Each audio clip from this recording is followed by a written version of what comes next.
নমস্কার, আপনাদের সবাইকে ট্রাইব টিভি বাংলায় স্বাগত। আজকে আমাদের সাথে যিনি আড্ডায় আছেন তার সম্পর্কে বলতে গেলে অনেক কিছুই না বলা থেকে যাবে। তার সম্পর্কে বলতে গেলে প্রথমেই বলতে হয়, এই সময় দাঁড়িয়ে আমরা যে সময় দাঁড়িয়ে আছি তখন বক্স অফিসে সিনেমা চালানো নিয়ে বেশ একটা লড়াই চলে, ঠান্ডা যুদ্ধ চলে। কিন্তু এক সময় তিনি বক্স অফিসের রাজা ছিলেন। মাসের পর মাস তিনি রাজত্ব করে গেছেন বাংলার প্রতিটি স্ক্রিনে। তিনি আমাদের সবার প্রিয় অভিনেতা চিরঞ্জিত দা।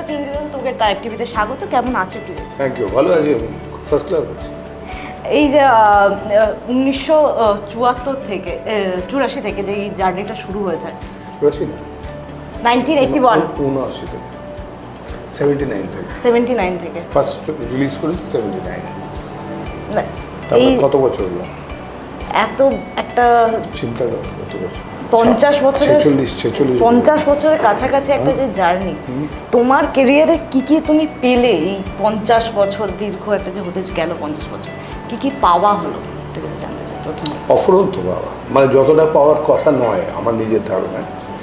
আমার যা গুণ আছে বা ট্যালেন্ট আছে, ট্যালেন্ট কিছু আছে নিশ্চয়ই, কিছু কিছু জিনিস আমি পারি করতে। নিশ্চয়ই আমি অভিনয় করতে পারি, নিশ্চয়ই আমি ছবি বানাতে পারি, নিশ্চয়ই আমি ছবি আঁকতে পারি, এগুলো পারি করতে। কিন্তু তার আমার যা ক্যাপাসিটি, সেই তুলনায় এটা অনেক অনেক বেশি পাওয়া বলে আমার মনে হয়। সো আমার কিছু চাওয়ার নেই, আমি পূর্ণ। কখনো মনে হয় যে এই চরিত্রটাকে আমায় ভালোভাবে ব্যবহার করা যেত, সেটা হলো না? না, যে কোনো চরিত্র পেলেই সেটাকে ভালোভাবে ইউজ করা উচিত। এটা অনেক বড় বড় অ্যাক্টরদের কথা আছে এখানে, স্পেশালি আমি বলছি, এটা হফম্যানের কথা আছে একটা, এটা নাসিরও বলে এখানে। সেটা হচ্ছে একজন অ্যাক্টর যদি একটা সিনও পায় তাহলে এনাফ হওয়া উচিত তার জন্য। ওই সিনটাকে তার এমনভাবে করা উচিত যে পুরো ছবিতে তাকেই দেখবে লোকে, এমন মার্ক করা উচিত সেটাকে। তবে একটা মজার জিনিস বলি, যেটা বোধহয় কেউ হিসেব করে না, সেটা হচ্ছে যে ধরো আমি 250-র ওপর ছবি করেছি। সেই ছবিগুলোর লেন্থ হবে, আগে বড় একটু ছবি হতো তো 2 ঘন্টা 2.5 ঘন্টার ছবি এরকম হবে, কিছু 3 ঘন্টারও ছবি ছিল তখন। তো সেই সময়ে আমার একজন হিরো হিসেবে সেখানে উপস্থিতি, বেশিরভাগই তো হিরো আমি, তো সেখানে যা উপস্থিতি তাতে কতক্ষণ থাকবো স্ক্রিনে, থাকবে হয়তো মানে ওই 2 ঘন্টার মধ্যে বা 2.5 ঘন্টার মধ্যে হয়তো খুব বেশি করে 45 মিনিটে আমি আছি একটা ফিল্ম। তাহলে তুমি ধরো এই 200 বা 250 ফিল্মের যদি হিসেব করো, তাহলে অ্যাকচুয়ালি কয়েক দিন আমি আসলে আছি এই 50 বছর প্রায় সিনেমা করার জন্যে।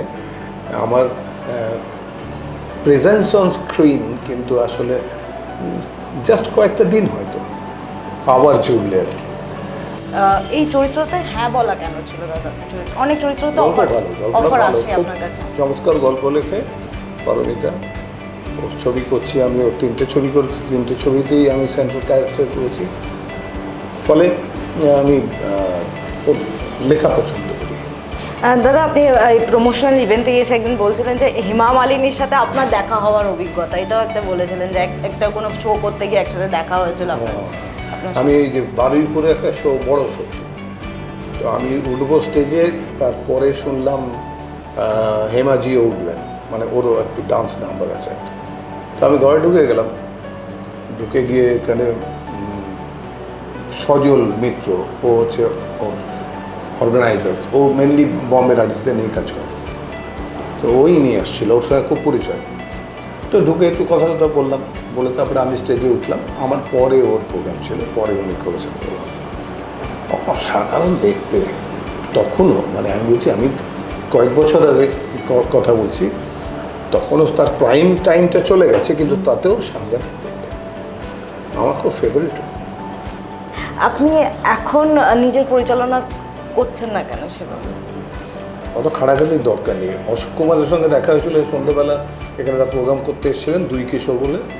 সারা সন্ধে উনি আমার হাতটা ধরে ছিলেন।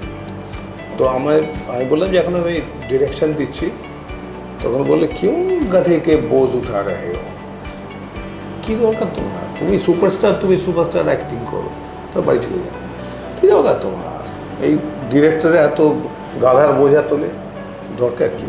ডিরেক্টরের কাজ মানে অনেক বেশি পরিশ্রমের কাজ। একটা ছবির পেছনে 6 মাস লেগে থাকতে মিনিমাম, দরকার নেই কিছু করার, ছাড়া তো তারপর এসব থেকে করেছে আর কি। তারপর থেকে কি না না, তারপরে ছবি করছি আমি, কিন্তু মোটামুটি ওই যে এমনি মানে একটা আমার মনে হয় যে ডেফিনেটলি অনেক বেশি পরিশ্রম করতে হয়, সেটা ফ্যাক্টর। কারণ বয়স হয়ে গেছে দিয়ে অত পরিশ্রম করতে চাই না আমি, দরকার নেই আমার করার মনে হয়। দাদা আপনি ব্ল্যাক অ্যান্ড হোয়াইট সিনেমাতেও কাজ করেছেন, রঙিন সিনেমা আসার সময়টাও দেখেছেন, আবার অটোগ্রাফ থেকে সেলফি ট্রানজিশন এখন যেটা আমরা বলি রিলস ফরম্যাট, এই ট্রানজিশনও দেখেছেন। এইগুলোকে আপনি কিভাবে উপভোগ করেন জীবনের সাথে?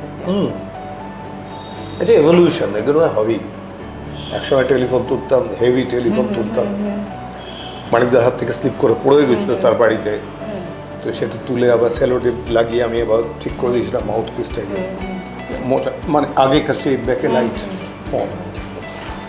তারপরে ফোন এসে গেল, তারপরে হাতে এসে গেল, ছবি এসে গেল, রঙিন হয়ে গেল, তারপরে এখন তো গাদা গাদা কম্পিউটার হয়ে গেছে, কম্পিউটার সেট হয়ে আমাদের হাতের মুঠো ফোনে সব কিছু বন্দি, যেটা বলা যায়। আমি যেটা প্রথমেই বলছিলাম, আপনাদের সময় বক্স অফিসে একটা সিনেমা মাসের পর মাস চলেছে, আপনারই আছে বেদের মেয়ে জ্যোৎস্না, একটা সময় মাসের পর মাস চলেছে। বছর। হ্যাঁ ওটাই, ওই সময়টা কীভাবে দেখেছেন? লোকের সামনে যখন যেতেন সেই আপনাকে ছুতে যাওয়ার উন্মাদনা দেখতেন? তো হবেই তো, আজকাল সেইটা নেই। ওই দেব যতই বা এরা এখন জিতরা যেভাবে করে, ওই মুভমেন্টটাও আমরা করতে পারতাম না এখন, যেটা ওরা পারে। আমরা হল থেকে বেরোতে পারতাম না ওপেনিং ডেতে। ধরো আজ এই দিনটাকে গান হচ্ছে ভেতরে আমার মনে, তারপরে আমি শোটা দেখার পরে, প্রিমিয়ারটা দেখার পরে আর বাইরেই বেরোতে পারলাম না। পরের শো আরম্ভ হলো, তার আগের শো সেই লোকগুলো বাইরে বেরোচ্ছে, মানে শো আরম্ভ করতে পারছে না। নাইট শোটা, ইভিনিং শো হয়ে গেছিলাম, নাইট শো আরম্ভ হচ্ছে না কেন না, ওরা হলে ঢুকছে না বলে, এরকম আটকে আছে। এরকম সব হতো খুবই, তখন ক্রেজটা অনেক বেশি ছিল, একমাত্র সিনেমা ছিল, এত এক্সপোজার ছিল না আর্টিস্টদের। এখন তো রোজ দেখতে এমনকি সোশ্যাল মিডিয়ার জন্য আর্টিস্টদের এক্সপোজার বেশি হয়ে যাওয়ার জন্য মানুষ ছুতে যাওয়ার ইচ্ছাটা কি কমে গেছে কোথাও? নিশ্চয়ই কমেছে, ডেফিনেটলি কমেছে। যদি কমে না যায় তাহলে এই স্টারগুলোকে দিয়ে, আগে আমাদের 750 হাউস ছিল, এখন সেটা 40টা হাউস হয়ে গেছে। কেন? মানে 710টা হাউস বন্ধ হয়ে গেছে কেন? এই সেদিন আরও একটা হাউস বন্ধ হয়ে গেল। মন খারাপ লাগে কোথাও গিয়ে? হ্যাঁ, আমার তো লাগে, কারণ আমি সিনেমা করে খাই, সিনেমা আমার মা। দাদা একটা প্রশ্ন বারবার সবাই বলছে, আপনি ধূমকেতুর প্রমোশনে কেন আপনাকে দেখা গেল? ডাকেনি বলে। ধূমকেতু নিয়ে আপনিও খুব এক্সাইটেড ছিলেন, এর আগে বলেছিলেন যে এটা সেরা ছবি। ভালো ছবি করেছে, সুন্দর ছবি হবে। আর কৌশিকের ওপর আমার অগাধ বিশ্বাস। দেব প্রচণ্ড খেটেছিল, দেখেছি আমার চোখের সামনে, আমি ওকে ট্রেনিং দিয়েছি বরফের মধ্যে, ফলে ইচ্ছে ছিল ভালো হবে, তবে ভাবতাম আমি। ডাকেনি কারণ ওদের একটা পলিসি রাখেনি আমার মনে হচ্ছে। এটা সেটা হচ্ছে যে বোধহয় ওরা ওই একটা অ্যাঙ্গেল থেকে একটা পাবলিসিটি চাইছিল করতে, ওই দুজনের আগেকার প্রেম, 10 বছর আগের প্রেম, সেটা ভেঙে যাওয়া ইত্যাদি ইত্যাদি, সেইটাকে হাইলাইট করার জন্যে ও বোধহয় আর কোনো স্টার চাইছিল না। মানে আমি গেলে আমি আবার একটা অ্যাটেনশন নেব, তাহলে ওটা মিশে যাবে, ওইটাকে ওয়ান ট্র্যাক, সিঙ্গেল ট্র্যাক রাখতে চাইছিল, এইভাবে মনে হয়। দাদা আপনার এই যে রাজনীতিতে আসা, এটাও তো একটা আপনার কেরিয়ারের কোথাও গিয়ে উঠে কাজ করার সময় অভাব হয়ে গেছিল কোথাও গিয়ে? হ্যাঁ, কিছুটা হয়, মানে কাজ রাজনীতিতে 2011 পর থেকে টাইম নিয়ে নেয় তো, হ্যাঁ হ্যাঁ, চাঙ্ক অফ টাইম হয়ে যায়, তাতে সিনেমাতে একটু অসুবিধা হয় কাজ করতে, একটু তো ডিস্টার্ব করেছি। পরের বছর কি আপনাকে দেখা যাবে আবার বলতে পারছি না। রাজনীতির ময়দানে? মমতা ঠিক করে, আমারটা পুরো মমতা ঠিক করে, উনি যা করবেন। আপনার ইচ্ছে কি? আমি আর চাইছি না করতে, অনেক দিন হয়ে গেছে, 15 বছর হয়ে গেছে। সেটা অভিনয়ও তো দীর্ঘ 50 বছর হতে গেল। অভিনয়টা আমার কাজ, ওটা আমার প্যাশন, ওটা ভালো লাগে। পলিটিক্স ভালো লাগে না করতে চাই, পলিটিক্সের লোক নই আমি, সোজা কথা। দাদা আপনি এখন এই সময় ওটিটিতেও কাজ করছেন, বড় পর্দাতেও কাজ করছেন, কিন্তু কোন স্পার্কটা মিসিং পাচ্ছেন যার জন্য এগুলো মানুষকে বলতে হয় যে বাংলা সিনেমার পাশে দাঁড়ান? আপনাদের সময় আমি তো পাশে দাঁড়াতে বারণ করছি, আমি পাবলিককে আমি বলতে চেয়েছি, আপনারা এই হেমা মালিনী, আমি যখন হেমা মালিনী ছবিটার সামনে দাঁড়ান, মুখোমুখি দাঁড়ান, পাশে দাঁড়ান। সামনেই তো দুর্গাপুজোর আপনার পরিকল্পনাটা কি? কিছু পরিকল্পনা নেই, আমি ছবি আঁকবো এটা ঠিক করেছি 4 দিন।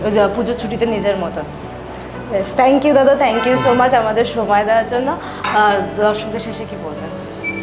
পুজো আসছে, মজা করুন, আনন্দ করুন, খান দান, খুব সাজুন, ঘুরে বেড়ান, আর ঝগড়া করবেন না। যার সাথে ঝগড়া আছে মিটিয়ে ফেলুন এই পুজোতে। ধন্যবাদ দাদা। আর বিনোদনের এরকম সমস্ত আপডেটের জন্য চোখ রাখুন ট্রাইব টিভি বাংলার পর্দায়।